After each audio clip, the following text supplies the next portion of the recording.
in this connected age, the rules around what you give away have just changed. That it makes sense to be brave, to radically give away the best thing you can, and be astounded at what can happen as a result of that. I think generosity is a short-term sacrifice, and long-term, it is deeply in your interest. Like, the people who are generous are the people who are going to be happier, and they're going to have the best reputation.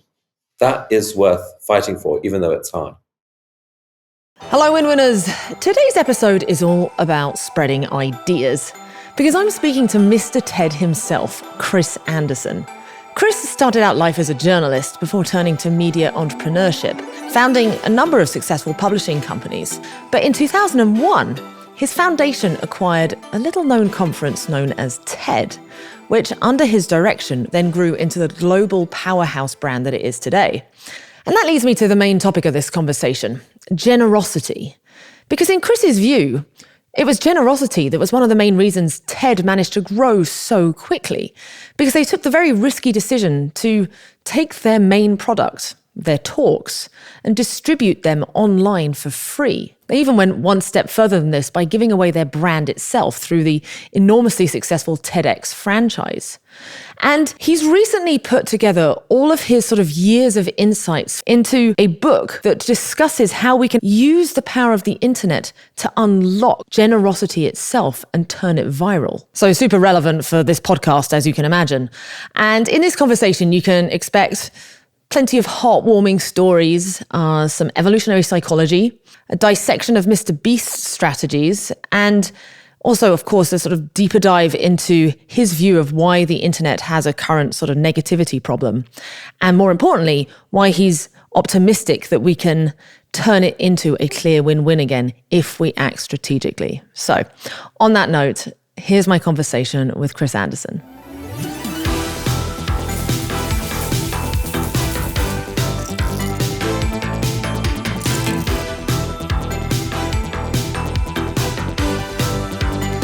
Chris, thank you so much for joining me.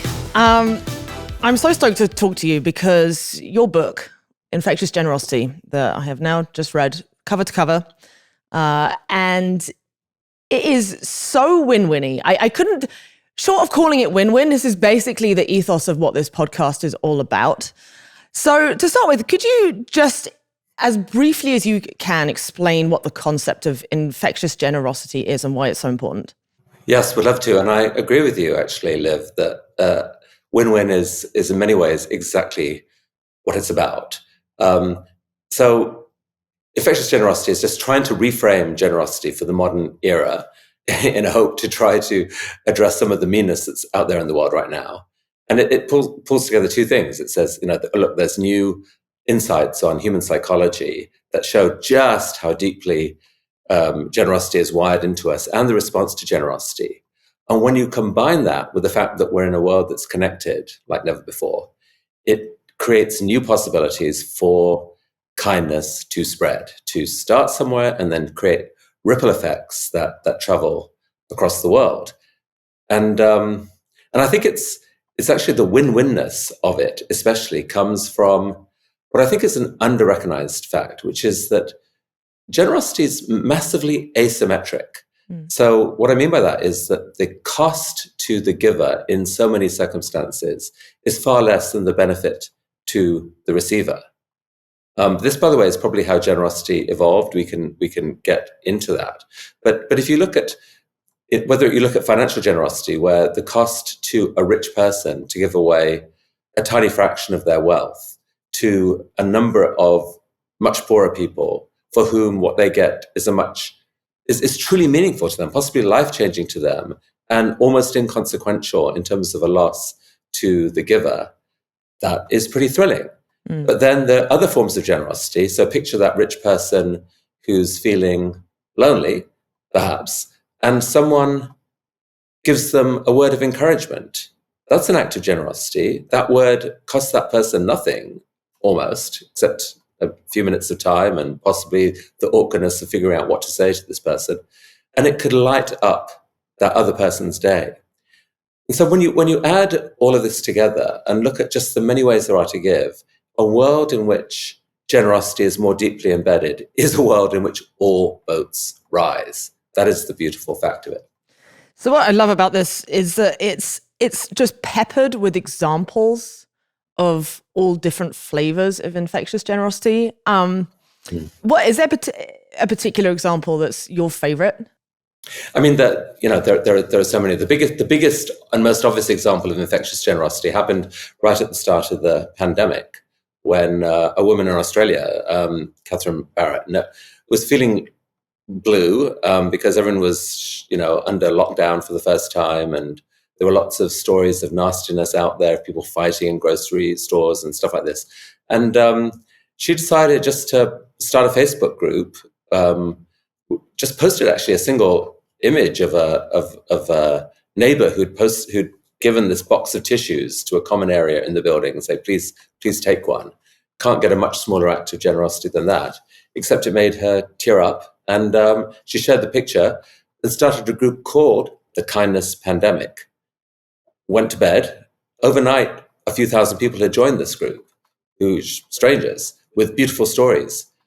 Roll the clock forward to now, 500,000 people have joined her Facebook group. For a while, it was the biggest, fastest growing Facebook group that there was. It crashed. And turns out that the world is absolutely teeming with stories of human kindness that have the ability to make other people go, gosh, I love that I'm a member of this species. This is beautiful. And so when you see that kind of thing can spread just as well as the nasty stuff online, that really gives you hope. Because a key part of this is, we are, now that we're in this connected world with the internet, we're all familiar with the concept of virality, but we often associate virality either with comedy. People often, we see memes being spread, which are usually around humor, which I think is generally speaking that's a net positive.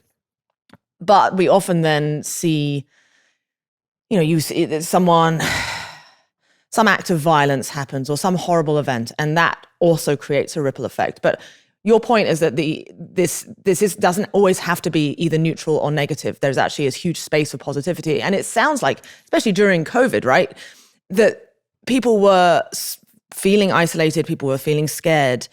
And that creates almost like a space in the marketplace of ideas for, there's like a vacuum there, that there's energy that can be flowing towards positive, inspiring stories, and they seem to ripple. There was another example that I loved in the UK. There was Captain Tom Moore, right? Yes. Who went viral for, I think, he was 98 years old and wanted to raise some money for the NHS because he felt like they were doing a good thing. And then he became like an overnight superstar. Just by walking up and down his garden, he committed to walking 100 lengths of his garden. He had a walker, a Zimmer frame, so it was a very hard thing for him to do, and it took him many days. But people tracked him, and he ended up, instead of raising a few £1,000s, he ended up raising £32 million for the NHS. It's a beautiful instance. It really is. It shows you what can happen when someone taps into people's emotions. So I think that's the common factor for, we're emotional beings, and when something really touches us in some way or another, we will tend to share it. Often the easiest feelings to arouse are our darker feelings of anger, resentment, irritation, disgust, and so forth. And that is why social media is the way that it is. The people with the big follower accounts are people who have mastered the dark arts of how to spread outrage, at scale, on maximum volume. But I learned something really powerful from a kid in his early 20s called Milad Merck, who is an influencer, online. He was actually inspired by Mr. Beast, who some people will know as this wildly successful 200 million subscriber influencer on YouTube, who has these big, bold, outrageous videos, several of which, are basically anchored in forms of charity, compassion, philanthropy. I gave 1,000 people their sight back, or dug 100 wells. And these stories are told in a way that makes them go viral because you see the emotional reaction of the people who benefit. and some people will critique him for various reasons. Let's say that one of the great goods that he's done is to inspire huge numbers of people in the generation coming through that charity can be cool. Right. And so Milad Merg noticed that there was this trend on TikTok of these food waste videos with huge amounts of sort of peanut butter or whatever being dumped on the table in their parents' kitchen. Look at this huge mess I made.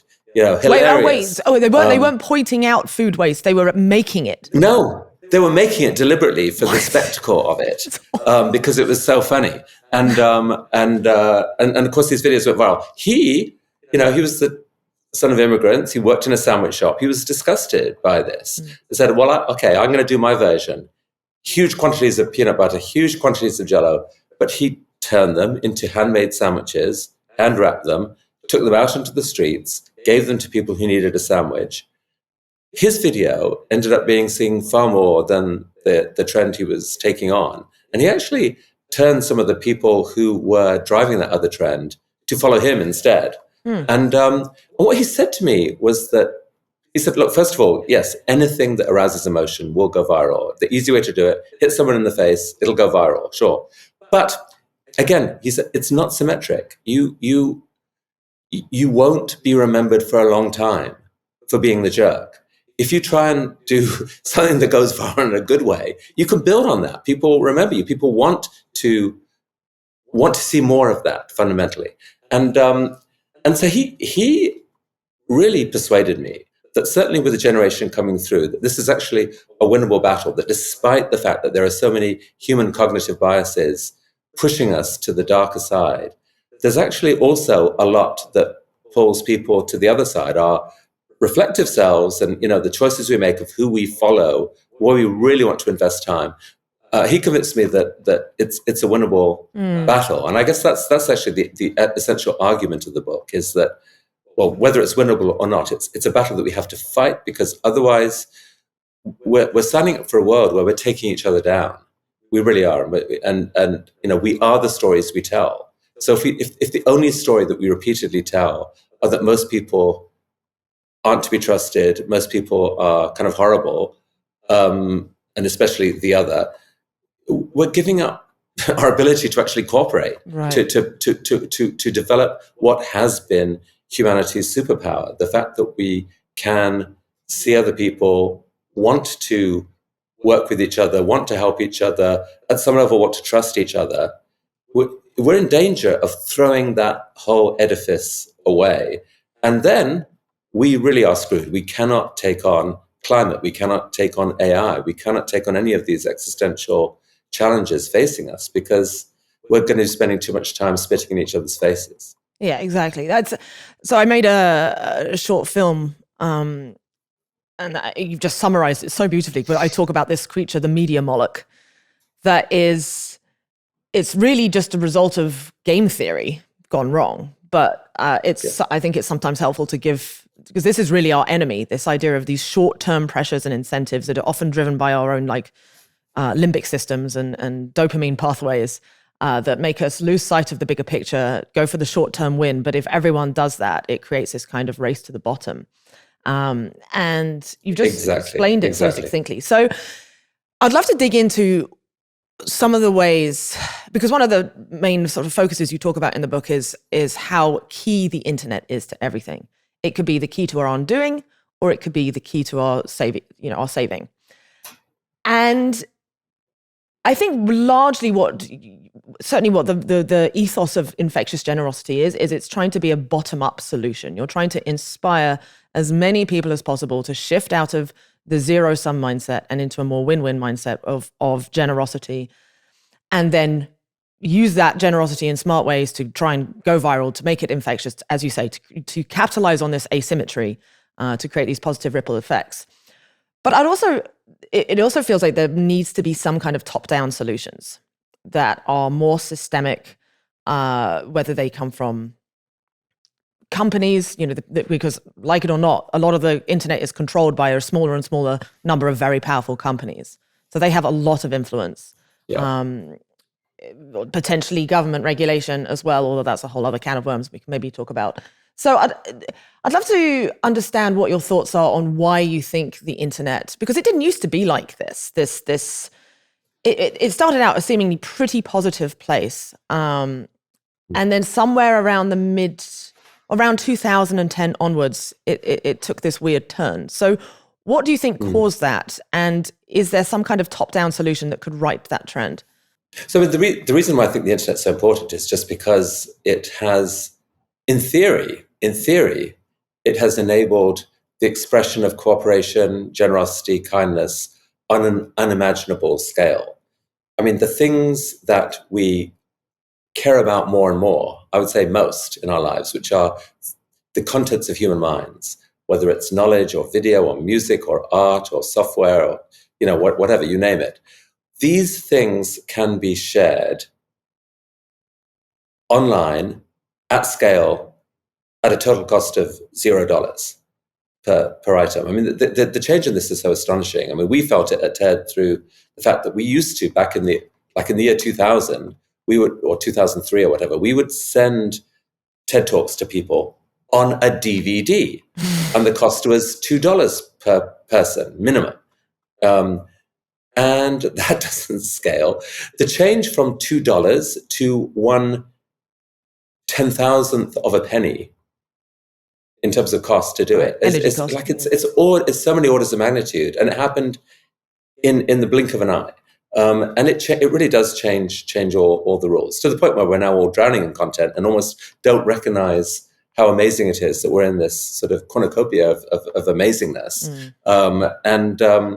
But anyway, so that's that. So what was supposed to happen, what could happen, is that we can live in this world where we can see the amazing output of millions of minds, pick the ones that we want, and experience it and enjoy it for nothing. This is incredible. This has never happened before in history. Round about 2010, social media took off. And I don't think this was intentional evil. I think there was a massive screw up caused basically by a naive view of human nature. I think the designers and companies building these platforms were thinking, this is amazing. We can engage people at such great depth. We just have to build these algorithms that will optimize for what people click on and love and spend time on. And the naivety there is thinking that humans are a sort of single thing, whereas we contain many different identities in us. And I think the two most useful ones to think about are our instinctive selves and our reflective selves. I really like the framing that Danny Kahneman, this great psychologist, gave in his book Thinking Fast and Slow, where he describes System 1 thinking as this instinctive, these instinctive neural pathways that really drive so much of who we are. They happen mostly unconsciously. They account for all of our fast decision making, and they're not all bad by any means. I mean, there's a lot of our joy and instinct, happiness, even empathy comes through these instincts, but they can lead us astray. And in all areas of life, usually we need our reflective minds to adjust these and tweak these and make them wiser and better. So when we think about our diet, or we think about whether we're going to work out, or we think about procrastination, it's this we try and bring our reflective selves, our storytelling selves to bear. Online, the algorithms are talking to our instinctive selves, our lizard brains. It is the lizard brain that clicks on like. It's the lizard brain that engages in doom scrolling. And so effectively, without meaning to, these social media algorithms are turning us into lizards who are disgusted by each other and want to lash out and thrash at each other. And it's an absolute tragedy, and it's really, really dangerous. And so, the single, in terms of a top-down thing, the single biggest thing that can happen is that social media platforms can recognize this and say, we have to figure out how we redesign to bring in people's reflective selves.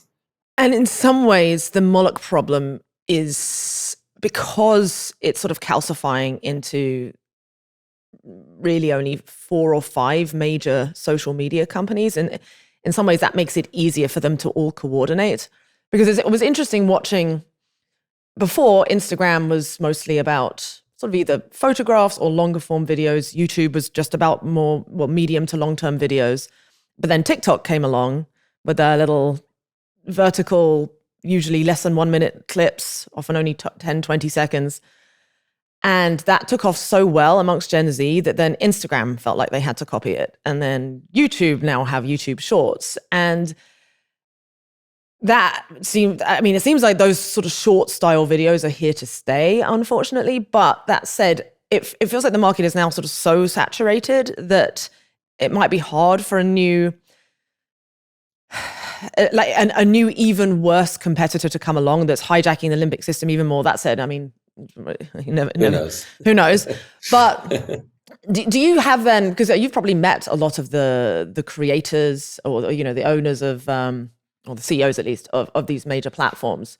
Do you think there's space among them to actually coordinate and agree, you know what, guys, let's all agree, let's try and do this minimum thing for nuance, or have this kind of feedback for someone when they're being clearly in lizard brain? Do you think they can coordinate? I don't know if they can coordinate. I hope and I think there's a pathway to getting better without necessarily having to coordinate. Because I think for me, so the Moloch problem is that commercial interests make it impossible for people, even if they knew the right thing to do, to actually do the right thing, because that means that they're giving up competitive landscape to someone else. That would be the heart of it. And I think the argument that you would try and make to those leaders in that situation is that there is another dynamic at play here, which is that the value in your company is created by people with great minds. No one wants to work for a company that is inflicting evil on the planet. They don't. And so your long-term strategy to win friends, influence people, and to attract great employees is to commit to doing the right thing, even if it means a short-term commercial hit. In reflective mode, it's your reflective self that fundamentally decides which apps you want on your phone, which apps you're going to spend most time on, and so forth. When you're actually in that app, I think lizard brain takes over, and you don't think so clearly about it. But there is people's reflective minds can play a big role there, and I think apps that clearly show greater benefit to you will win in the long run. So it's very interesting right now. Like if you trying to see how it's playing out. So Twitter, when Elon Musk took over Twitter, he used at one point the right language for how to fix this. He said, our goal is to maximize unregretted user minutes. Regret is a function of the reflective mind. And if he is serious about that is the route to the pathway. Measure that and commit to raising that number, even if it means reducing overall user minutes in some way, and possibly losing ad revenue connected to it. But long term, that is how you will make the platform better. Is he doing that? There's violently different opinions here. Some people will say that X has become an ever greater cesspool. Others see reasons for hope. I think the community notes feature in X is a big contribution to social media, actually, because they're the worst, or posts that contain clear falsehoods are being identified pretty quickly, and there's much less chance of them going viral without at least the context on them that says, this is fake video or whatever. However, there is a lot of regret as well on the platform still, some of it arguably coming from Elon's own posts. And so it's a complicated situation there. Threads was proactively launched as an attempt to be the sort of kinder, more positive, non-toxic version of Twitter. It had a huge initial sign-up. Usage has been low. Will it take off? Not clear. It may or may not. But this is a bet by Mark Zuckerberg to say that that a different approach here can win. What his motivation is, probably very complicated. But in my conversations with him, he's definitely expressed a determination. Like, what you hear is not the words of someone whose only motivation is to make a shitload of money. It really isn't. People want to build stuff that is cool and ultimately positive. I think there's huge internal debates raging within these companies as to what is the right way to do it. And I don't think it's a hopeless battle. Right, and presumably with LLMs now, it should be relatively trivial to have some kind of sentiment analysis of content. Because historically, AI wasn't good enough at that to identify between for example, a funny, sarcastic post is actually positive and just a very pleasant, purely positive post. And so that could be one way. I mean, I wouldn't be surprised if already they have some kind of sentiment score behind the scenes in their algorithm. And the question is, do they choose to dial it up or not? But that's tricky because now that's an immense amount of power. You're basically just dictating your own, this raises the question, of course, because to me, the sort of splintering of threads from Twitter, now X, the feeling of it was that, okay, that's the old school establishment sort of people who would be more favorable of censorship now and then and curation and reducing the space for marketplace ideas, whereas Twitter or X is about, no, free speech is the way. It's always going to have more negativity in that regard because it's not as curated. What do you think about that? Because I mean, I come from I think free speech is just, it's so important that it's worth the toxicity. I think what a lot of people miss is that the issue really isn't, or shouldn't be, free speech or no free speech. I mean, I'm pro free speech up to the point of someone literally inciting violence in some way. Mm-hmm. But the laws already cover that. I think you can have obnoxious views presented. I think the question is, what do algorithms amplify? Right.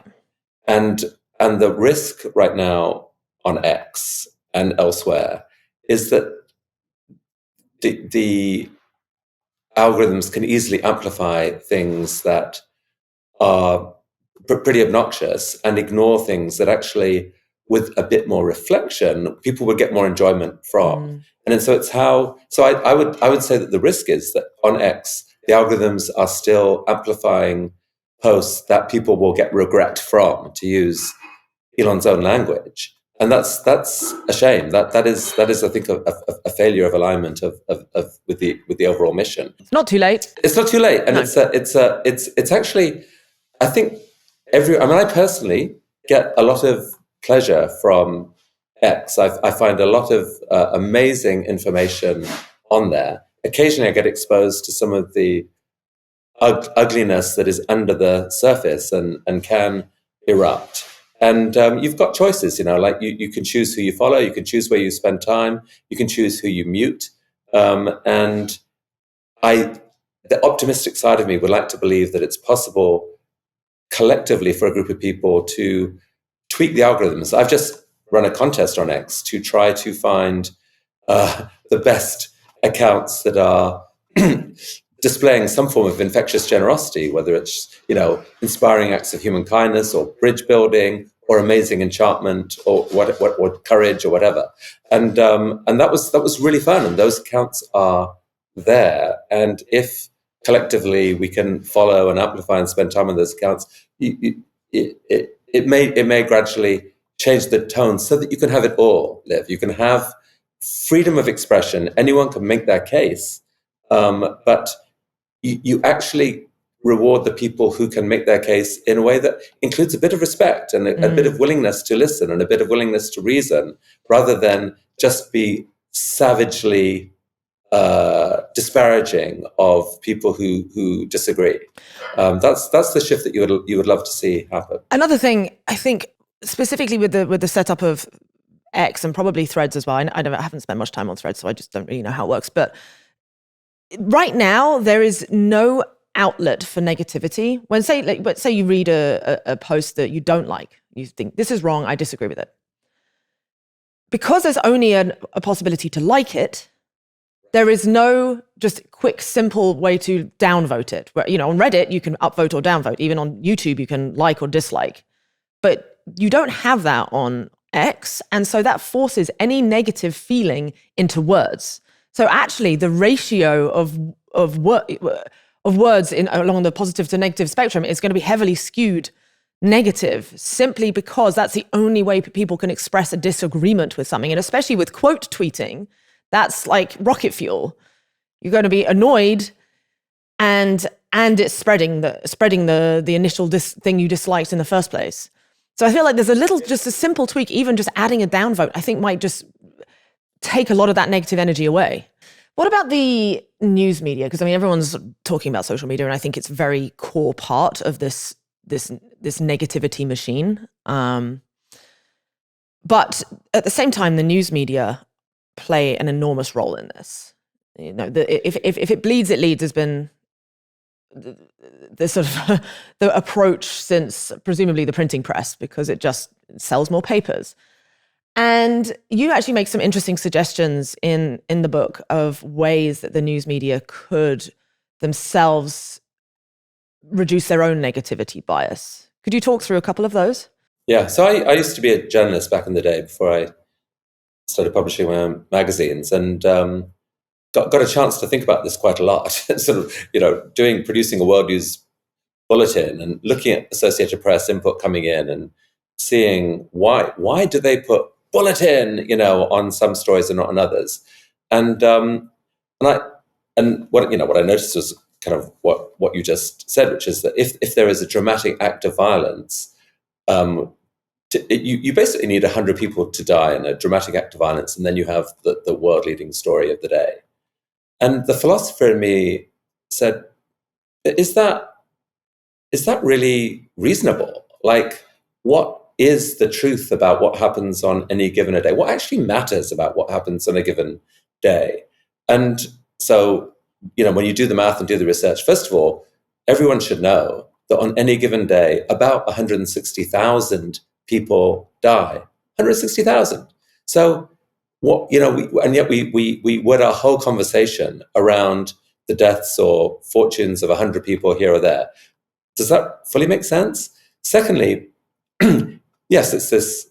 There are two specific biases that I think are really important for any journalist or any consumer of the news to fully embrace. And I think one of them is understood quite well, and the second one less well. The first one is the cognitive attraction that we have towards dark and dangerous, which is there for obvious evolutionary reasons. We pay attention to threats, and media outlets that focus on threats win the circulation wars, and so we're used to this. But there's another bias, which is, I think, built almost into the structure of the universe. It's the second law of thermodynamics. It's that the universe is fundamentally chaotic and trends chaotic. To do something good is hard, and it takes time. To build something can take years. To destroy it can take a nanosecond.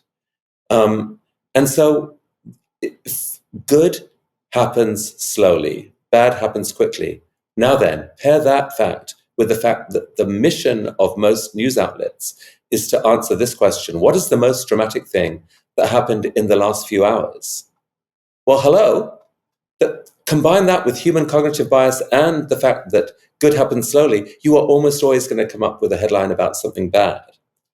So structurally, we are biasing ourselves. We are ignoring all of the astounding good stories that have built up more slowly. The same day that the plane went down with 100 people in it, 20,000 children's lives were saved, compared with 3 decades ago, by the decades-long efforts of heroic public health workers who've solved all these different diseases every day, yesterday, today, tomorrow, the day after.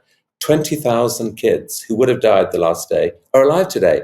If you could see the smiling faces of the mothers of those kids compared with the grieving faces of the mothers 30 years ago, you would not, you would feel differently. So we are systematically misleading ourselves. What's like some practical low-hanging fruit do you think a newsroom editor could do? You know, the editor of the New York Times. Is it like minimum number of positive stories per day? I don't think the right framing. I mean, there are people, focused on doing positive stories out there. I think what we want is significant stories. And if an outlet committed to, instead of all the news that's fit to print, which was the New York Times mantra for many years, all the news that actually reveals what is significant about the world and about the future, that to me is what a good media outlet would try to do. And when you do that, you have to stop just asking the question, what is dramatic that's happened in the last few hours? And instead ask the question, what have we learned recently that is significant and that we can communicate in a way that will excite people? And so you have to take account of humans' cognitive biases that we can't. You could have a paper that was full of, as the Week used to run, they had a section called Boring but Important. There are so many things out there that are boring but important. We have to make it important, and here's how to make it interesting. And the way you do that is to turn statistics into human stories. Show why, okay, here's a new stat that came out of the UN that shows something amazing. Turn it into a human interest story. Exactly. Interview someone who's a direct beneficiary of that, because statistics aren't sexy. I mean, I think they're sexy, but most of the time they're not perceived as interesting things. Whereas if you can add a story to it and put a face to these beneficiaries. 100%. But take pride in be the first big media outlet that eschews the journalistic standards of the day and says, no, we're going to go for something bigger and more powerful, and we're going to persuade people that if they really want to understand the world and really want to assess their chances for how the future is doing, we will give them the tools that they need to do that. So I'd love to dig in a little more into the actual nature of generosity itself. Because in some ways it's remarkable that we have it seemingly as part of human nature, given we evolved out of a very, nature is red in tooth and claw, as I can't remember who said that. But why do you think... Lord Tennyson. Lord Tennyson? Lord Tennyson, okay. Yeah. Why do you think we evolved it in the first place? Here's how I think of it. I think the reason why we evolved it is because generosity is fundamentally asymmetric. So that means that even in a world where people are fighting for their survival, there are countless circumstances where it was easy for someone to be generous in a way that was life-changing for another person. So go back to a world where we're hunter-gatherers, someone's made a kill, they have an animal there that they can feed on, and they don't have a refrigerator. You can feed your family and yourself, but then what? Well, it costs you basically nothing to give food to others in your community. You save their life, they remember it. So what you need is an asymmetry in the nature of giving and receiving, and you need people with memories. And from that, you can easily construct a pathway whereby it makes sense in evolutionary terms for a species to gradually develop these instincts that make it faster to give away, where you start to get empathy and caring for someone else. Along with that, you have other instincts like a sense of fairness, because you need to have a mechanism for holding to account people who try to freeload or who cheat. And so it's no surprise that every single culture, there is generosity. Every single culture, there is a strong instinct to hospitality, to sharing food, for example, which is where I think generosity all started. It starts. Combined with a sense of fairness, and cheaters become outcasts. And so this package of powerful emotions evolved in us that make it completely natural to want to look after each other's interests, because it's not like every transaction is a one-off. We are in long-term sustained relationships with a community of people. And what goes around comes around is there's a lot of truth in that. our reputations depend on our being generous. And it's kind of a miracle to me that the thing that makes human cooperation possible is backed by this fire engine of powerful things that actually, as well as the desire to be generous, there is this deep feeling of happiness that comes after the fact of, wow, that felt really good. We often don't see that in advance, which is weird, but we certainly feel it. And it's why the wisest people in any society will say, this is the way to happiness. Be kind to others. That Chinese proverb, which is like, if you want to be happy for a minute, eat something nice. I can't remember what they all are, but if you want to be happy for a month, be married, which seems a little bit short for the marriage thing. But if you want to be happy for a lifetime, help someone else. That's exactly right. Yeah, if you want to be happy for a year, inherit some money. Okay. Happy for a lifetime, help people. And it's cultures understand that the long-term pathway to happiness is to be kind. Right. The more we know about that, the more amazing it is.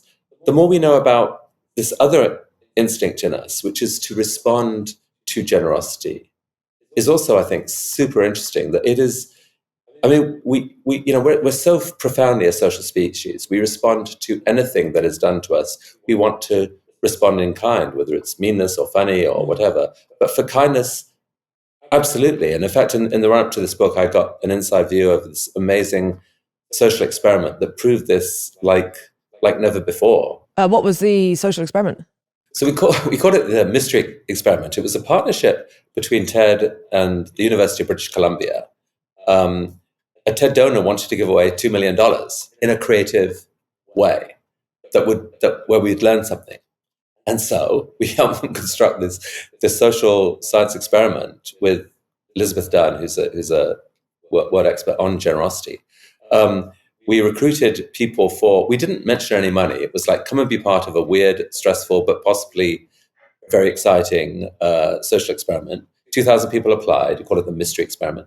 And they got from us this note that probably sounded to them like a scam email of congratulations, we'd like to wire $10,000 into your PayPal account, no strings attached. So took a bit of persuading, but eventually they took the money. This was the largest amount that had ever been done as a social experiment on this kind of scale, I think. There are some universal basic income tests that have been done that are similar kind of level, but specifically as a social science experiment. And amazingly, more than 2/3 of that money was spent generously. Like some family members, strangers, friends, causes of all kinds. And these weren't rich people, right? These are just people all over the world. People of all different incomes. Wow. across 7 countries and across multiple different incomes. People gave away the money. And I got, after the experiment was done, I wrote to some of these people and tried to figure out what the hell was going on here. And this common picture came through that basically said, look, probably if I'd won that money in a lottery, I'd have behaved differently. But because a donor wanted to give this money out, I just felt this. First of all, I felt seen. Generosity makes you feel seen. And I wanted to pass on that feeling to others. And it was this visceral thing in people that they wanted to pay it forward in some way. Mm. So I find this just hugely encouraging, because when you combine, so generosity is deep inside of us. This desire to respond to generosity is deep inside of us. There's a third thing, which is that seeing others give to third parties, not to us, creates a sense of moral elevation that Jonathan Haidt and others have documented as a provable biological phenomenon. Those things, combined with the fact that we're in a connected age where we can see any number of examples, for example, on video of people being kind to others, that seems to create just an unbelievable opportunity for the human race to raise its game collectively, for us to give to each other, show what we can be, and be inspired. And when you look online, you actually see numerous examples of this. Mm. I told the story in the book of a person sitting in a car, it's deluging with rain, someone's on the sidewalk, they get out, they give that person their umbrella, get back in and drive off. Big deal. It's happened. Little acts like that have happened many times. In this modern era, that was captured on video. And when it went online, it was seen by millions of people. On Reddit, 70,000 likes and comments on there. And people literally said things like, this has changed. I'm going to stock up my car with extra umbrellas. So a video of a third party can persuade someone to be inspired enough to do that. I just find that hopeful. And to me, that means we should not give up on humanity just yet. I definitely agree. So the way you described generosity as evolving, it sounds like it's come, again, everything boils down to game theory. In many ways, it's because it actually benefited the individual to find better ways to cooperate, and thus generosity, kindness, reciprocity, these traits evolved. Yes. In some ways, that makes me feel a little funny, because it's like, I want it to almost be like an innate value unto itself. I guess it doesn't matter whether it came from, because it was selfish. So and I think that ick I feel is because we have this, so many of us have this idea that generosity should be almost as a form of sacrifice, that it should come, we shouldn't gain from it. And you seem to disagree with that notion, and I also disagree with it, because it's if you're doing something as I must be sacrificing so that I can benefit someone else, and that's the only way that's a generous act, then you're not actually really being that generous, because you're just doing a lose-win. You're doing another zero-something.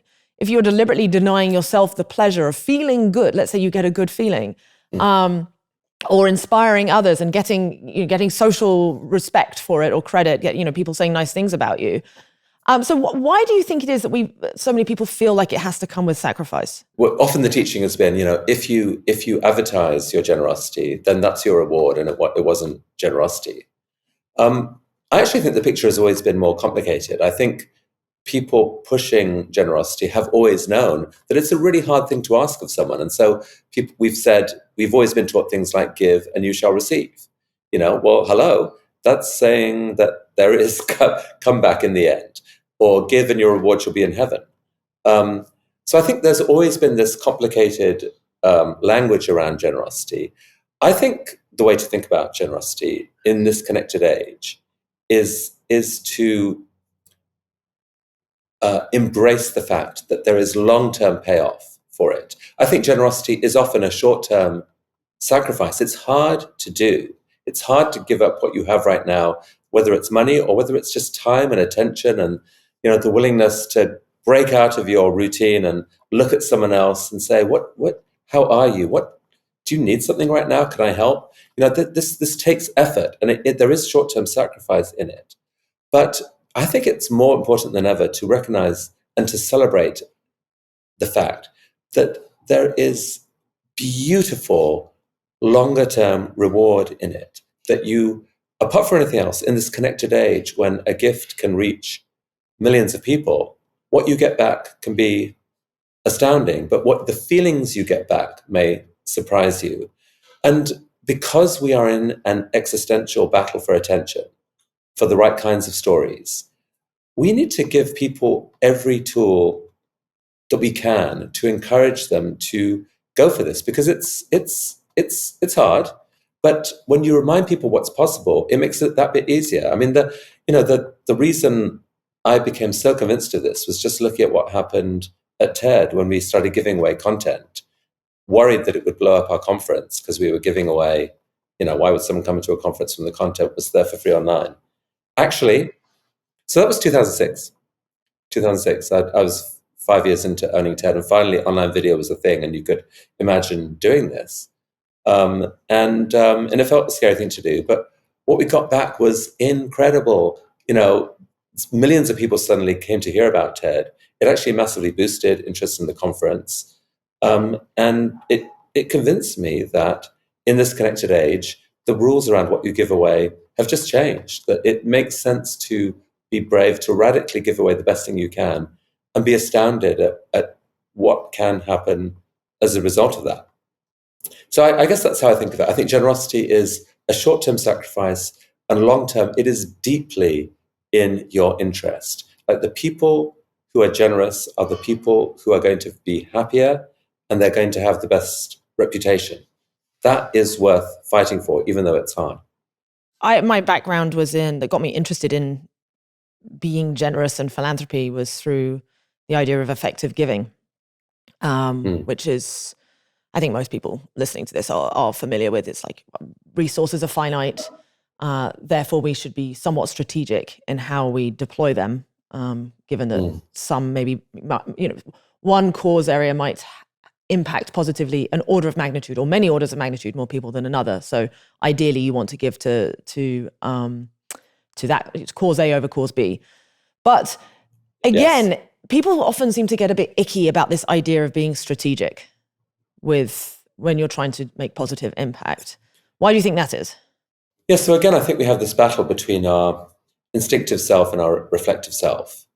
The pathway to philanthropy that is most instantly feel good is the purely instinctual one. I see a family in need, or I see a child crying, I hand over money, and I see a problem solved, and I feel great because there it is in full biological instant experience. But that's not the pathway to making a better world long term. Paul Bloom has a very powerful book called Against Empathy, where, he's not really against all forms of empathy. Empathy is the start of everything, but it's an unreliable guide to using our generosity for its best effect. Because for one thing, it tends to steer us just to our own in-group. And secondly, it says nothing about effectiveness and about the fact that there can be orders of magnitude difference between one generous act and another. One may just cause dependency or whatever. Another may leverage something remarkable and create literally orders of magnitude more. So I think, as with everything else, the wise thing to do is to bring our reflective selves to bear. Philanthropy has to be both head and heart. And we actually need a strategy. We need to think about it so that we can figure out what is most effective.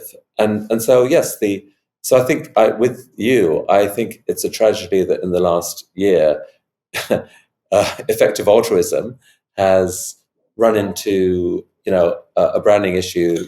Thank you, Sam Bankman-Fried, and so forth. And it's definitely possible for people to, if they use brain only and ignore all traditional guidelines around morality, can get themselves into deep trouble. Like ends justifies the means type. It's a journey, it's a journey to discover what the most effective ways are. The conclusions it reaches at any one time are provisional, just like science. The conclusions you reach at any one time are provisional. But the journey actually really matters. And the question of how we make our philanthropy more effective really matters. And for me, the single biggest answer to that question is look for forms of powerful leverage of your money. How do you feel about the trade-off between intent behind a generous act and the consequences? Because it seems like there's sort of two philosophical schools of thought battling here. You've got the Kantian or deontological, which is... It's all intent. It's all about the intent. Something is either morally good or morally bad, dependent on some kind of moral truth in the fabric of the universe, and whether your intent comes from a pure place or not. It's almost like a form of Puritanism, actually. And then you've got the other sort of end of that, which is purely consequentialist. Doesn't matter what your intentions were. Your intentions could have been very bad, purely selfish, but actually if the outcome is fantastic and lots of people benefit, then that's all that matters. Where do you personally lie on that spectrum, or how do you think about that trade-off? I think anyone who has good intent for something and does it and it goes wrong, I don't think we should team up and blame them and get angry. I think it's beautiful that someone wanted to do something good. But in our complicated world, it's really, really important to spend time to think about how that act can work out. And And so those are the people I most admire, are those who are willing to use good intent, both in terms of their own sacrifice, and in terms of how they direct what they do.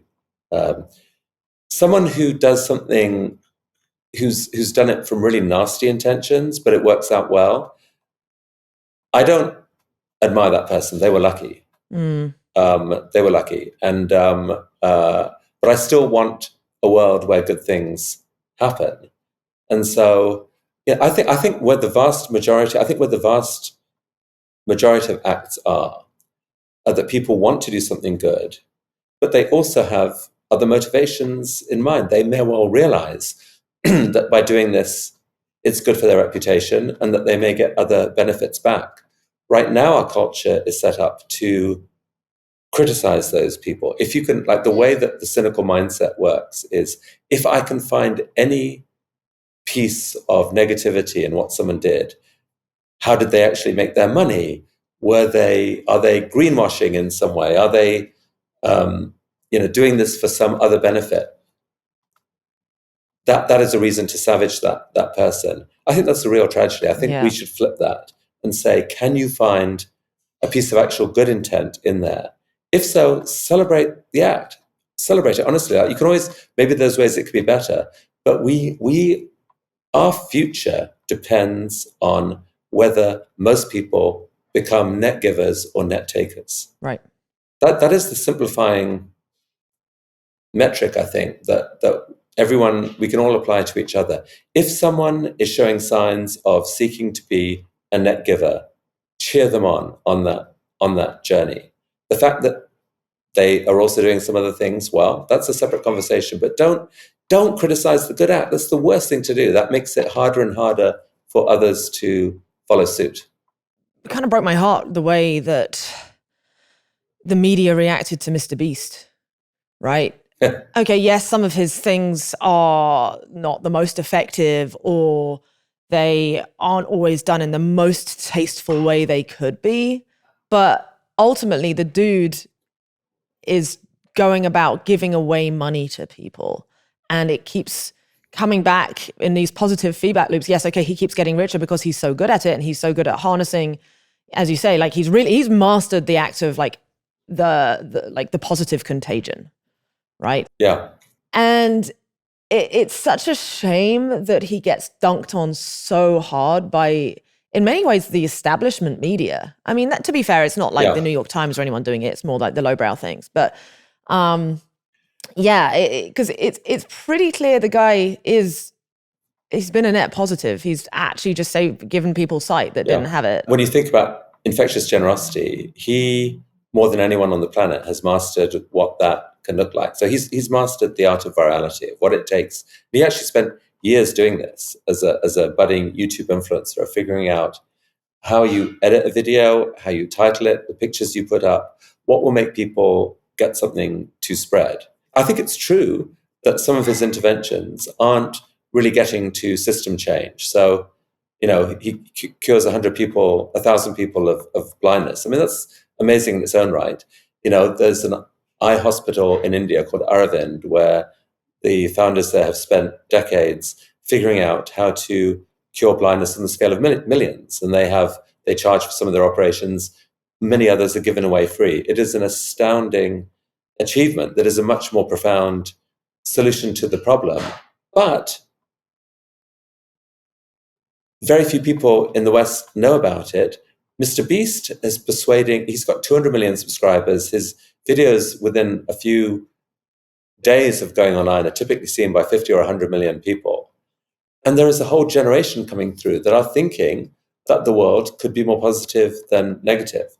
I've spoken to, for example, the person who runs Mr. Beast's philanthropy and grilled him on him. And he is completely convincing that Jimmy Donaldson, Mr. Beast is, that his motives are pure, that he is doing this ultimately to do good in the world, that all of the money he makes is going to get recycled.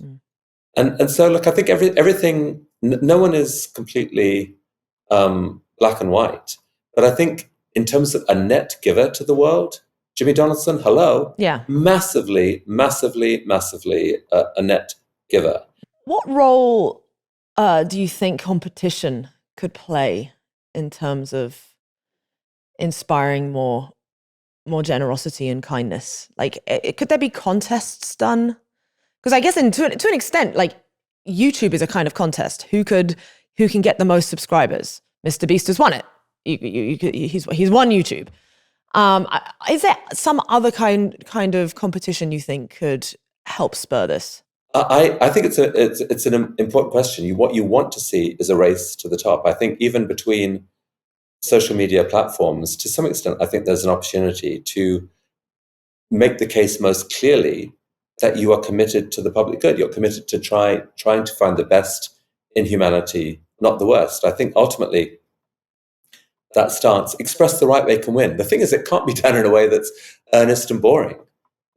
We have to figure out how to make good not boring. Mm-hmm. Too much of good is not as interesting. Every filmmaker knows this, every artist. It's so much easier to win the game by going to the dark side. Mm. But the reflective choices that people make, I don't know, I think people are sick of the mean world that we're in. And I do think there's an opportunity to compete by saying, we're going to be the most fun, the most delight, the most wonder,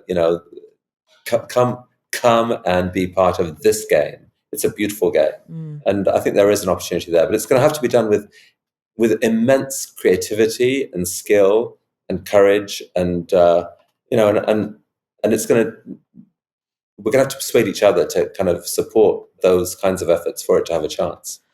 What impact do you think the decline in religion has had on generosity? Or in terms of conventional religion? I actually would say that that again, people have a desire for religion, they just don't realize it, and that energy will go into something else. In some cases, it can be like people would believe in certain movements with a religious fervocity, but it's the same kind of stuff, I think. But yeah, I'm curious what you think. So I think it's a hugely interesting question. I was influenced by a TED talk by the philosopher Alain de Botton called Atheism 2.0. Alain de Botton is an atheist, but in his talk he said, we have to be really careful before we throw out all the accoutrements of religion from our culture, because they've been with us for centuries and have shaped who we are in so many ways. So, like, a really powerful question he asked, and I think is really worth thinking about, is, can it be a coincidence that every major religion has required its faithful to gather every week to be reminded that there is something bigger than them to pay attention to be reminded that they have an opportunity and a moral obligation to be of service to their community? I view it like through the lens of evolutionary biology. I view humans as this weird bag of different things that have evolved in very different circumstances to when we live today. We are fragile, quirky, weird beings. And all of life is this sort of battle between different parts of ourselves. The worldview I grew up with was that life is a battle between your inner demons and your angels, the devil and God, or however you want to frame it. I think in some ways that was a helpful framing, because you realize that some choices you made could genuinely be bad. And I think almost like the blank slate, I would say naive, hippie, we're all beautiful beings who we just have to go with the flow, do what feels right, and all will be well. That is, I think, a catastrophic view of the world, because it's not who we are. We all have within us strong feelings, which in the wrong circumstances can lead us to do really bad things. Mm. So I worry about letting go of that habit of reminding ourselves that living the best life is actually hard to do. Being the person you want to be takes effort. You've got to figure out. I wish this was actually built into every education system, that the single most important thing you can do as a human is to figure out how to empower your reflective self over your instinctive self. It's our reflective self that on our deathbed will say, are we proud of the life we lived? It's our reflective self that on any week, when you take a moment to sit back and say, am I am I happy with who I am? And it's so this quest for our better selves. It's not easy, and I really think that the secular world has to figure out a replacement for the the weekly gatherings that religious people have. We may not do very well without it. I think it's probably one explanation for why things are getting meaner. I mean, there was also the kind of negative incentive of feeling like God is watching you that would drive Yes. people in many ways, like this all-seeing eye. And there's been studies done of there was like a crime hotspot where there was regularly like cars being broken into or something, and they put a pair of eyes, they painted a pair of eyes on a wall over it, and the number of crime, the rate of crime dropped significantly in that area just because of the act of people sensing these eyes, even though they were just a painting made on people. And I think you mentioned in the book about how the sort of fear of God is judging you, or for children, we make them believe in Santa Claus. If you won't, Santa knows whether you've been naughty or nice. So this kind of all-seeing eye. And then you mentioned that the modern day internet, given that like whatever you put out there is now kind of out there forever and people can see it,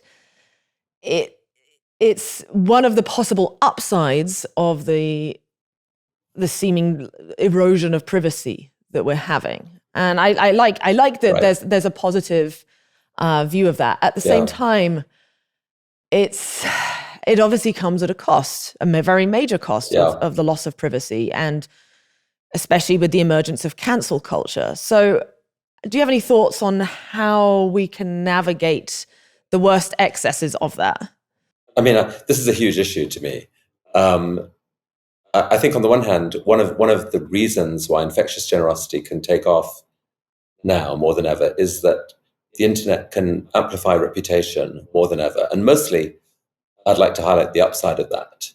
That if you do something great, you will discover 5 years later someone who will meet you and say, 5 years ago when you did that, I heard about that, and it actually inspired me to do this, and I just want to thank you. And like good things will come of it because we're in an age of infinite reputation amplification.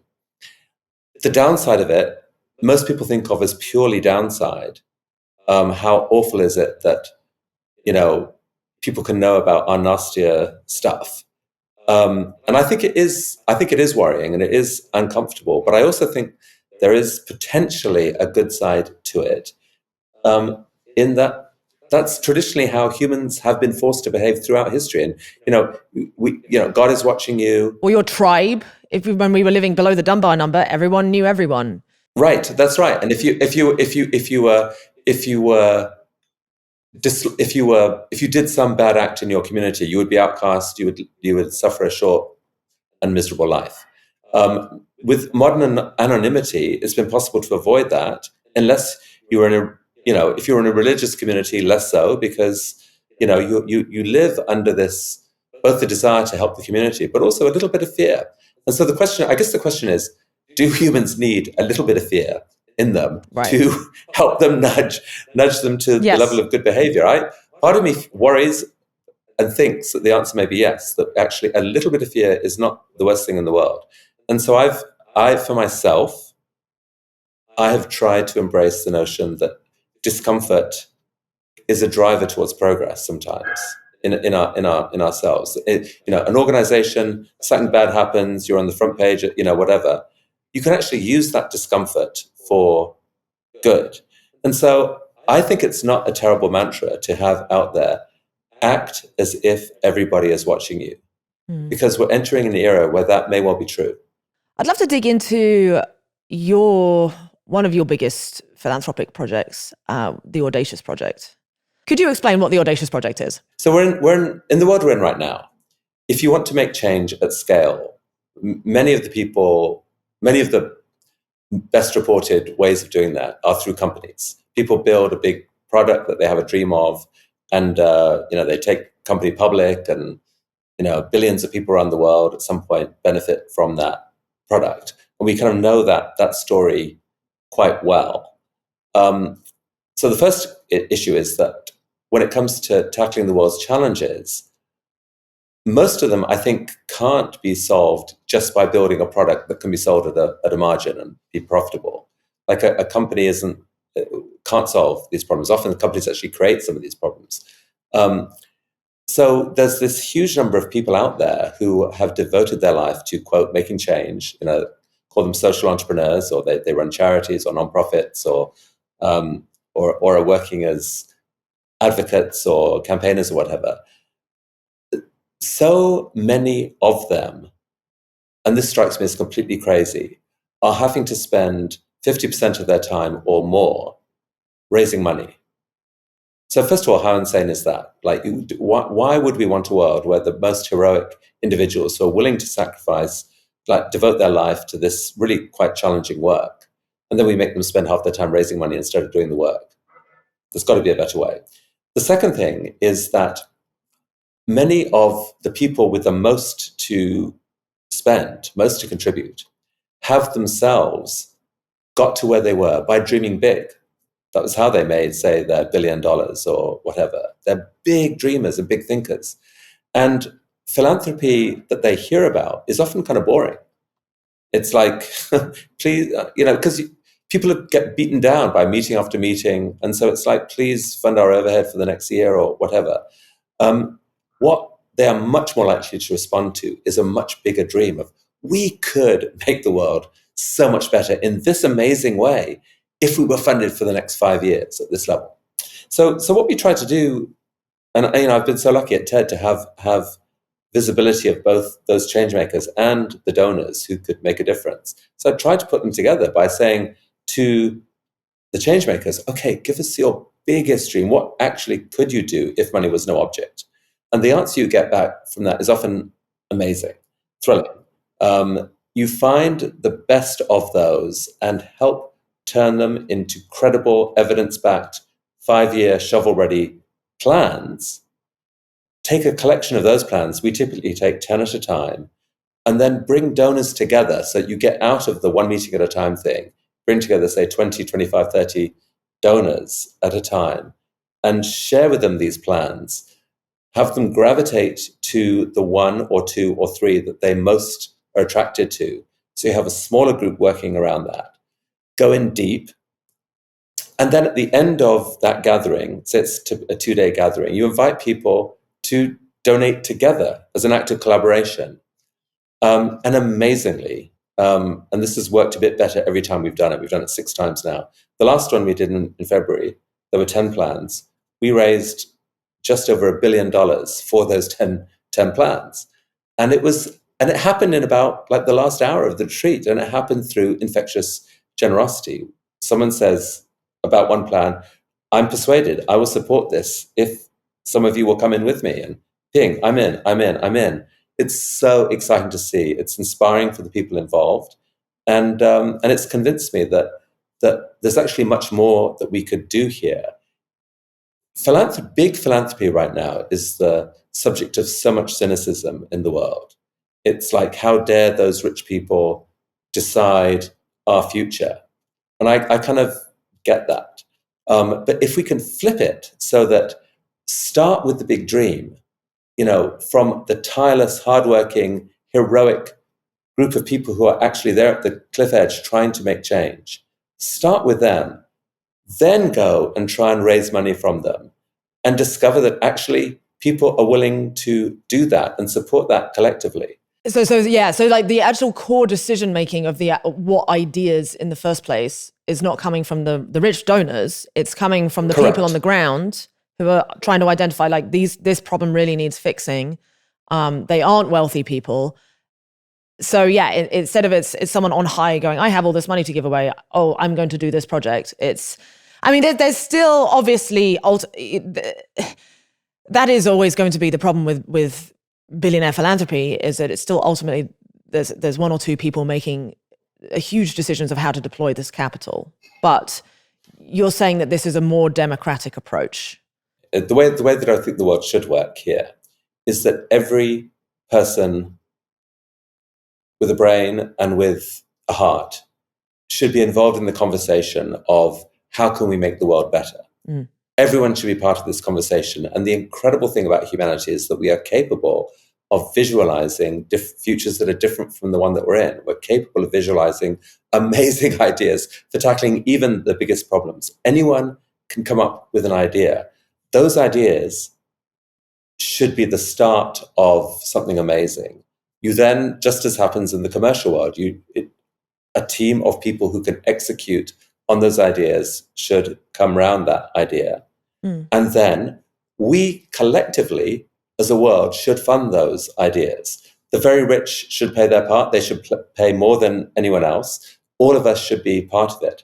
And so I guess my dream live of the future of the Audacious Project is that that there's this moment of excitement once a year, let's say, where a new set of amazing projects are there that could go a huge way to solving whatever our biggest concerns are, wealth inequality, or the risks from AI, or climate change, or whatever. Ideas that get our collective hearts pumping. And we've given a chance to do this the right way, to really identify and find the best teams that can do something amazing, and that we cheer these people on their way. I genuinely think there's a pathway to getting there. And the Audacious Project has what everything in the connected age wants, which is critical mass. There's a wheel turning there. It gets a bit better each year, and I'm hoping we can continue to grow it, honestly. Is there one particular Audacious project that you are especially excited about, or one that you want to see get off the ground?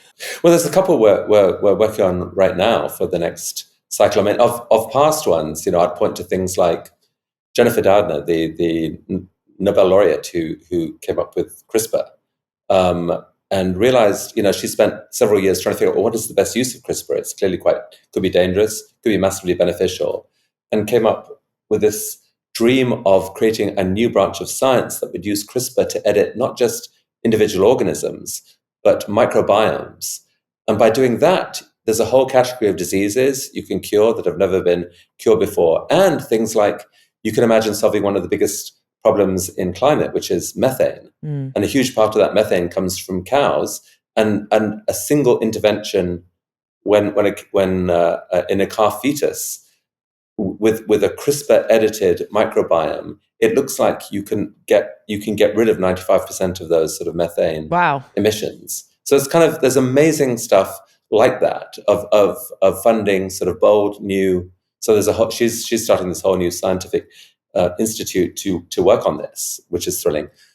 Right now, I'm thinking a lot about AI. I'm really worried about. There's lots of ways that AI could go wrong. What role could philanthropy play here into trying to help discover the right way to intervene? That's a very exciting conversation. Wealth inequality. There are amazing efforts to. There's a new possibility now, which has not been possible before, thanks to the smartphones being ubiquitous, is that you can wire money directly into the accounts of poor people.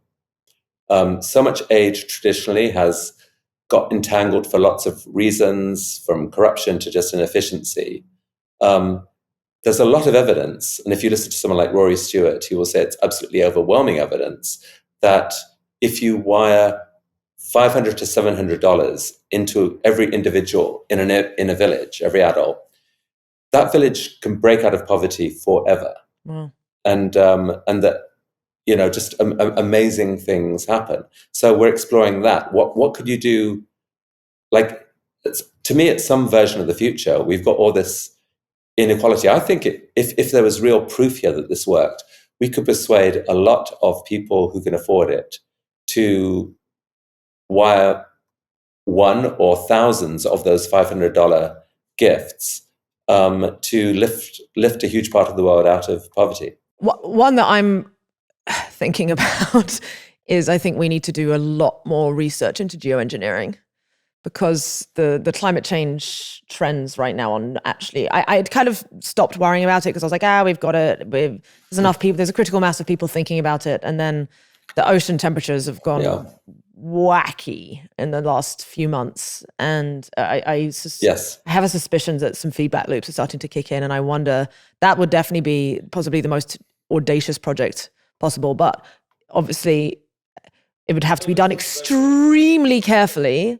But that's why I'm saying research, geoengineering research. I'm not saying actually do it, but just the fundamental research. I agree. I think there's three really promising areas there. One of which is whitening clouds for better reflectivity. One of which is dispersal of microparticles in the stratosphere. And I think it sounds scary, but that can create enough shade to make a huge difference. And again, what's so interesting about these is that we think of climate usually as a sort of multi-trillion-dollar problem to fix, but you could probably make a temperature difference of a degree or two by spending a few tens of billions of dollars, like orders of magnitude less money, very, very affordable amount of money to save the planet. The third is basically deacidifying the ocean, and like that you can sequester.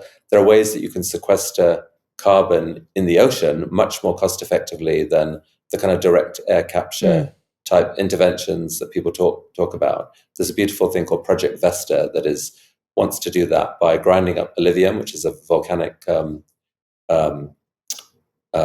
product that's everywhere on the planet. If you grind it up into sand, put it on beaches, you can use the energy of the waves to sequester carbon in what is a natural. You're basically accelerating a natural process that happens anyway, and simultaneously deacidify the ocean for probably they think as little as $30 a ton of carbon, compared to hundreds of dollars per ton currently for direct air capture.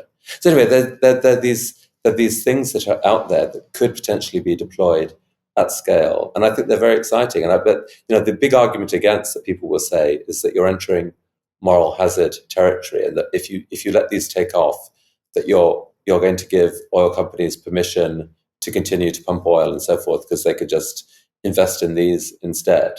And I get that argument, but I think I agree with you. We're getting to the point where it's potentially reaching emergency status, and if we don't have some of these up our sleeve, we're taking a very big risk. And the thing is that if we suddenly stopped pumping oil, civilization would collapse, and the amount of death would be inordinate, and that would also be a devastating outcome. So that would be a win-winny type solution, and we can still be slowly weaning ourselves off oil, which we're doing. A lot of our energy production is moving progressively cleaner, but it's not going to be an overnight thing. This is what I so wish was on the front page of the news every day. It's like, here are the dreams. Here are big dreams for the future. They're not fully formed yet, and they're not. But here's how they are advancing, and here's what's exciting about them. And I just think the world needs more big, bold dreamers. It really does. You are an advocate of the Giving What We Can pledge. Could you explain a little bit what that is? So the Giving What We Can pledge has traditionally been a pledge that says, give 10% of your income to a well-chosen charity. It says it in a way that is recognizing that a lot of people may not be in a position where they can do that right now, but at least that should be an aspirational pledge that you should do. All my life, I've actually been consumed by a kind of guilt on philanthropy and a worry that by going down the generosity route, it's a sort of pathway to endless obligation. That because if you buy some of the arguments of Peter Singer and so forth, because we have an obligation to someone suffering on the other side of the world just as much as we have someone suffering on our doorstep. If we take this seriously, can we ever enjoy a cup of latte again? And so I started to try and dig into this thing of, is there an amount you can give that is enough, at which point you can feel like you've quote done your bit and you can get on with your life. And I kind of think that moral rules need to find that, because we're human beings, we're quirky, we're vulnerable. We're not going to persuade anyone to be generous if we say to them, no matter how generous you are, there's going to be another ask. Yeah. That's too daunting. So one thing I love about the pledge is that it's clear. Some people may want to give more and can at some point, but it's basically saying, do that and we'll celebrate you. This is great. You are part of a generous community of humans who, if we were all doing this, the world would be much better. So I dug into that question of, well, how much better would the world be? And there were two things that I concluded. One was that the pledge might need to be expanded. That the problem with income is that for the people who are wealthiest, it doesn't really put much of an obligation on them at all. Right. All their stuff's in assets. Because the very rich have structured their lives. They may not have much income at all. They have these huge net worths that they just, they can borrow against it or whatever, that they can. Income isn't the thing that drives them. What would be a challenging give for them is to go to the other religious tradition. 10% has been part of Judaism and Christianity for centuries, and not always very well observed or whatever, but it's been out there as a sort of as an ideal to aim for, 10% of income. In Islam, they've gone a different route, which is 1/40 of your wealth, or 2.5%. So if billionaires and others of the very rich gave 2.5% of their net worth every year, that would probably be, on average, triple what they're giving currently. It would raise an absolutely spectacular amount of money. So what I did, and I was working with someone who I think you know, Natalie Cargill from Longview Philanthropy, just doing the math on this, of what that leads to. If a third of the people who are in the world's top 1% of givers honored that pledge, it would actually raise about $3.5 trillion of philanthropy a year. Jeez. And it turns out that is enough to do pretty much all that philanthropy can do. So in a way that the part of the book that I love most is Natalie Cargill's list of what $3.5 trillion a year could do.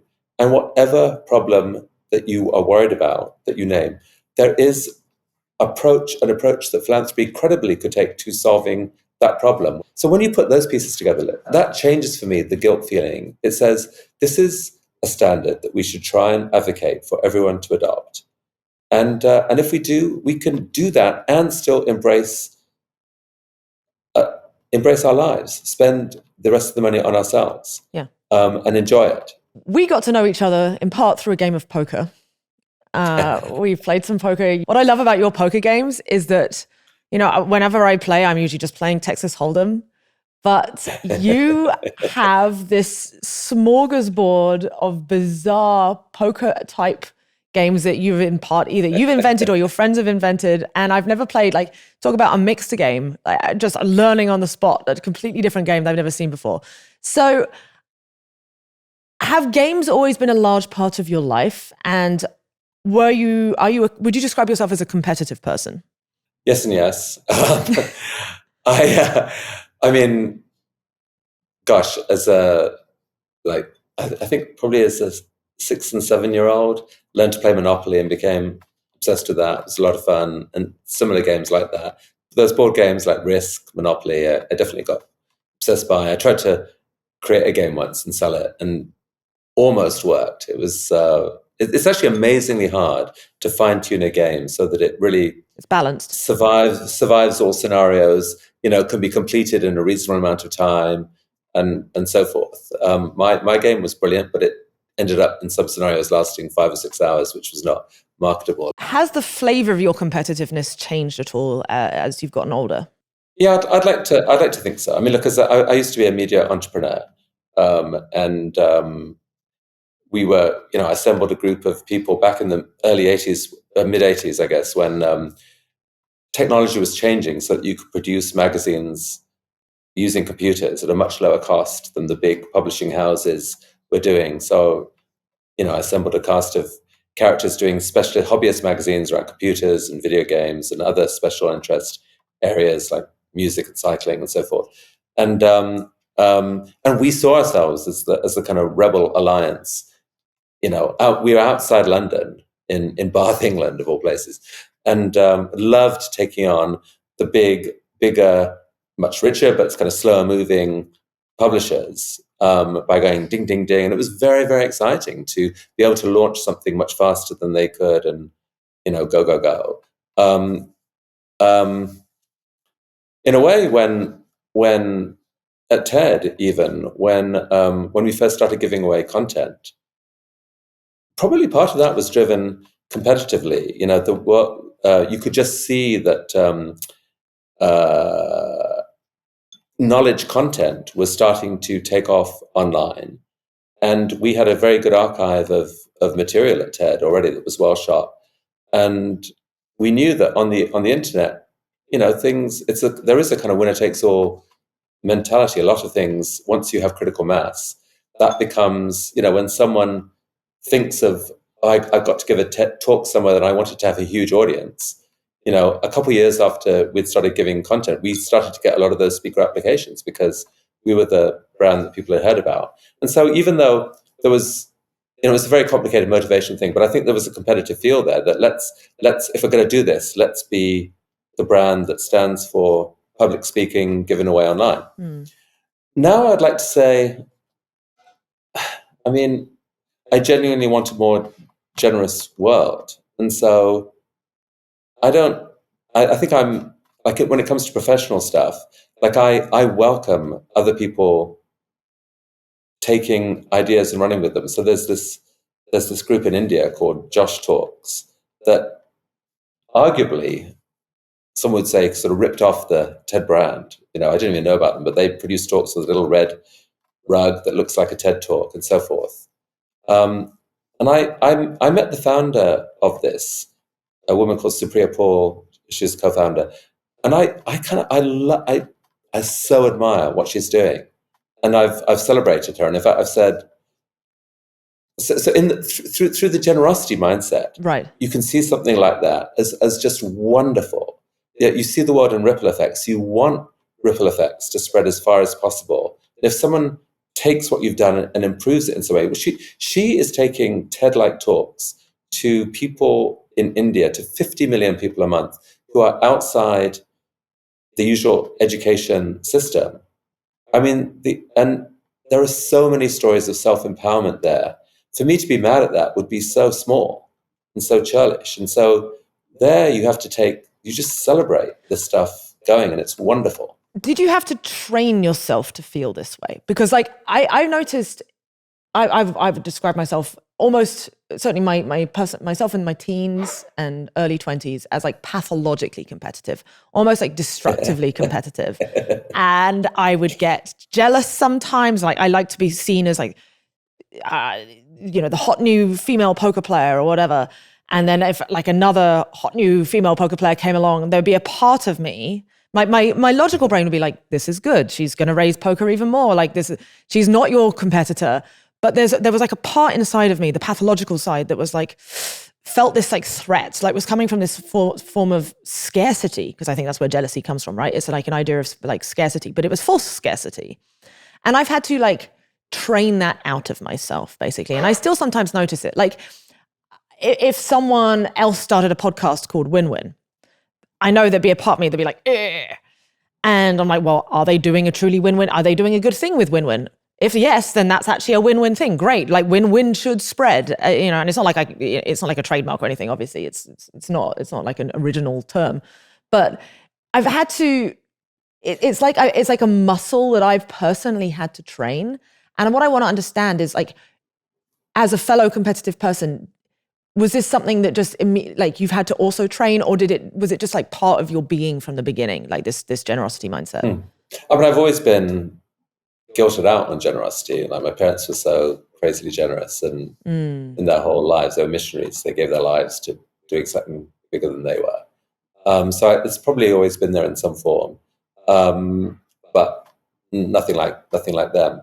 I mean, look, it's complicated. Competition, I don't think it's all bad. I think it's the same as capitalism, right? Capitalism is a miracle in many ways. Yeah. It spreads ideas across the planet through the force of competition, and people fighting like crazy to win is part of the dynamic that has allowed ideas and amazing products and inventions to spread. And then there's a destructive side of it where it becomes exploitative and bad. So I mean, I don't think it's evil to be competitive. I think I just think for me the word that goes on in my head sometimes is, do you want to be big or small? Like there's sometimes it just feels bigger to let things go and let other people shine. And what I've noticed is that for influence, if you want to influence the world, the more you can give someone else control of something, the more likely it is they will surprise and delight you. I mean, the best people will only give of their best if they control something. Right. Or if they feel a sense of ownership to a degree. Yeah, that's right. That's why TEDx basically works. We gave up control of the brand, and 3,000 curation teams around the world have produced amazing events, using the TED brand, and we get to post the videos, and like it's been a huge win-win. And Giving Tuesday, it was interesting speaking with them. So here's a story in which a single hashtag spread across the internet, from nothing to now they raise several $billion annually and are spreading the meme of kindness and generosity everywhere. Asher Curran, who runs that, told me that the key to that thing working was that they put in minimal rules on how that hashtag could be used. A lot of people who came up with the idea would have said, "Hey, nonprofits, you can use this to raise money. All we want is 5% of what you raise," or here is how you have to link it back to this website so that we can control it. If they'd done that, it probably wouldn't have spread. But by letting go of it, it's become this global phenomenon. And so that's often the dynamic. How much are you courageous enough to let go and let your idea find its best form of flourishing out there? And I just think, if in doubt, maybe let it go that much more. TED has been running for 30 years? 40, actually. The first 40. TED was in 1984, the same year that the Apple Mac launched and the Sony CD, the first CD. It was technology, entertainment, design. And in both of those, it was like, wait a sec, there is a synergy between those three things. Obviously, the brand has, in some ways, become completely synonymous with this idea of single person on stage giving talks. And yes, you've used the power of franchise to spread it enormously. I think it's brilliant with like TEDx. Given the sort of the increased competitive landscape of content, like it's more competitive than ever. My second TED Talk just came out and I'm like scrutinizing the numbers and looking to see, because I was like, oh, the first one got this many numbers and this, and that was 5 years ago, and this one has gotten this many. Is that a result of just how competitive the landscape is, or is it the content of the talk? But it's probably, to a degree, it's just harder to get numbers. I speak to YouTubers these days. They're like, it's just a different game to 10 years ago. So what strategies, are you trying to, how competitive are you trying to stay in terms of like fighting for market share or like eyeballs in the attention economy? And if so, what strategies are you guys going to do? Are you going to stick with this formula? Are you going to like branch out and try different stuff? Well, we're thinking very hard about every aspect of this question, because it is definitely more challenging now. I mean, when you think about what's happened to the world, you've got literally millions of people on TikTok, YouTube, Instagram, elsewhere, trying every damn thing that they can think of to tap into some weird quirk in people's minds and win the attention battle. And the net result of all of this is that all of those platforms, if you doom scroll on them, you will. It is so compelling to do that. So if I've got 15 minutes free, do I want to watch one TED Talk, or do I want to scroll through 1,000 posts on my? Most people are going to scroll through the 1,000 posts, and they will definitely get more instant dopamine hits from doing that. So there's several things we're working on. One is, yes, to convert some of our best content into shorter form that can work in a doom scrolling environment. So we have a channel on TikTok called TED Talks, of course, and it's doing okay. It's nice. It's good. There's some stuff that's really working on there. I think the bigger thing that we need to stand for, though, is just to remind people that not all of life is doom scrolling, and that some things more. So we're actually in the process of changing our actual tagline from "Ideas We're Spreading" to "Ideas Change Everything." So what that's meant to signal is that the stakes are higher. If you're really willing to immerse deeply in an idea that's powerful, that could be a more important thing. And so I would say, someone who's doom scrolling, if instead they watched your brilliant talk on AI and on the Moloch trap and how dangerous that is and how important it is we figure out a way around it, that is a better use of their 15 minutes, honestly, because that idea won't leave their minds. It hasn't left mine. And in fact, it has helped motivate what will, I hope, become a very large philanthropic contribution to trying to solve this problem. In terms of winning the general attention battle out there, I truly don't know. It's why I wrote this book. I think every form of kindness, which basically means all kinds of stories and acts that spread goodness and wonder and interest and valuable knowledge, we all have to play our role in amplifying those, or the future gets ugly. And I don't know if we can do it, but I feel like there's no reason why we shouldn't.